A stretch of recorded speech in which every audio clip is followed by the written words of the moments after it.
This is Friday, day number 9 since we have arrived to Hyderabad. We have dropped off kid in the school. My wife, she's staying with her for additional 1 day because we are still in the warming up period where a parent needs to be with the child in case that she will start crying and they don't know how to calm her down. So hopefully today Gabriela will be able to stay alone for maybe 2 hours or so. We will see how that goes. Meanwhile, while she's in the school, I went to the Airtel and I'm trying to get the Indian phone number so I don't have to pay for the roaming.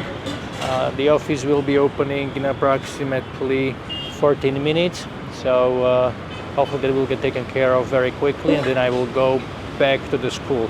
What is interesting is that the payment for the school is done in 3 installments, and I have paid the first one on Tuesday, and then I have received an email yesterday, 2 days later, that the second installment is already overdue, 91,000 rupees.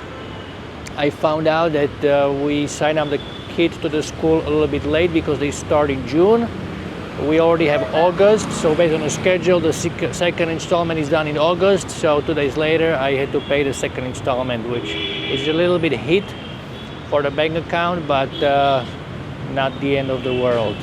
Anyways, Gabriela was not so much excited, to go to school this morning as she was the previous day. She's realizing that she will most likely end up in a school alone without a parent. So when we tell her we are going to school, she gets a little bit quiet and then she says, I want to go home, and then she says, I'm sad. So we had to change the language, and instead of telling her that we are going to school, we are saying going to playground, which is cheering her up.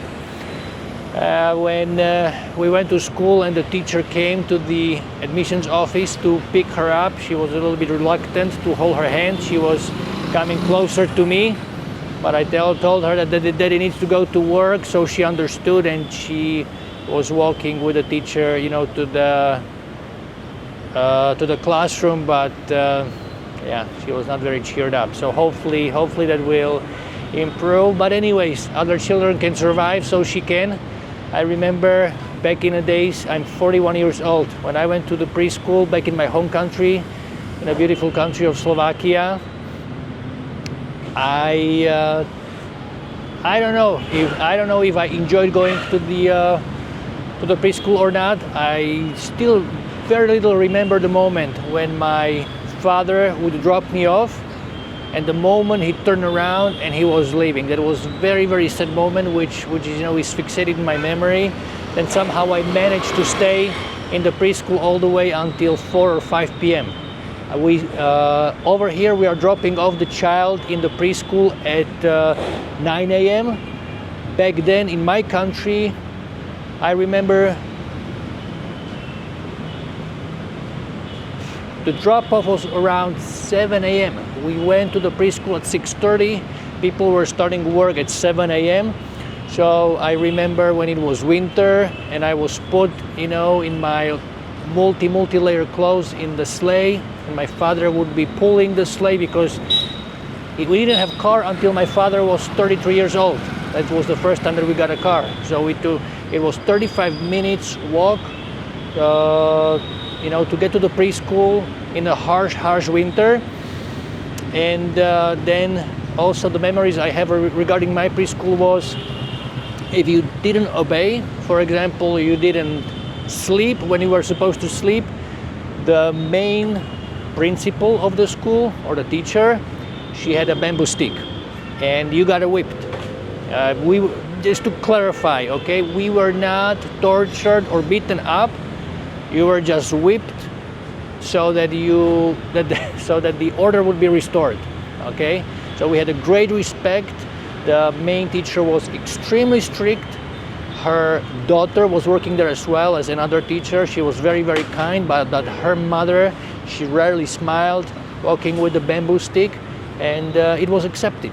It was educational method which I wish that was used more nowadays. I don't support abuse of children, but a whip never hurt anybody, in my opinion. So guys, I'm just wondering, you guys here in India, 40 plus years old, how do you remember your preschool? Back then, I know that India is a developing country. Did you have a preschool back then, or were you taken care of by nannies, or the mothers were staying with you until you were 6 or 7 and you went straight to the preschool?